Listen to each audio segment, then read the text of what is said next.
দীর্ঘদিন যাবৎ একটা জিনিস দেখে আসতেছি যে নদীপুর থেকে যে মাচাজি রোড, এই রোডে মুরগির যারা ব্যবসায়ী আছে, বিশেষ করে হ্যাচারি বা যারা মুরগি ব্যবসা করে, এরা বিভিন্ন সময়ে এই মুরগির বর্জ্যগুলো এবং বিভিন্ন সময় পচা ডিম নিয়ে এসে আমাদের এই রাস্তার ধারে ফসলের জমিতে ফেলে দিয়ে যায়।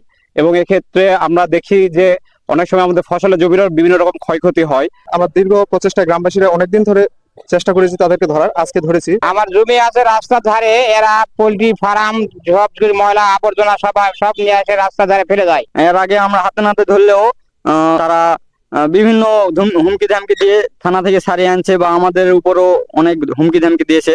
এই শিয়াল কুত্তা এগুলা যায় ধান মেলা দেয়। আমরা চাচ্ছি প্রশাসনের কাছে এগুলা হস্তান্তর করেও প্রশাসন কোনো পদক্ষেপ নেয়নি। তা আমরা চাচ্ছি যে এগুলা সুপরিকল্পিতভাবে ব্যবস্থা করে হোক। আমাদের কথা একটাই এবং আমাদের দাবি একটাই যে উনি নিজে এসে ওনার যে অপকর্ম এটা স্বীকার করবে এবং এটার জন্য এরকম ঘটনা যেন ভবিষ্যতে উনি সহ আর যারা ব্যবসায়ীরা আছে তারা যাতে ভবিষ্যতে কখনো করার সুযোগ না পায়, এটাই আমার কাম্য। আমরা পচা ডিম ফেলাতে আসি, আর যদি আপনাকে জানাবো না। কোন হ্যাচারি? মন্ডু। আমি আজকে সর্বপ্রথম আছি ভাই। হ্যাঁ, নাম আশাফুল।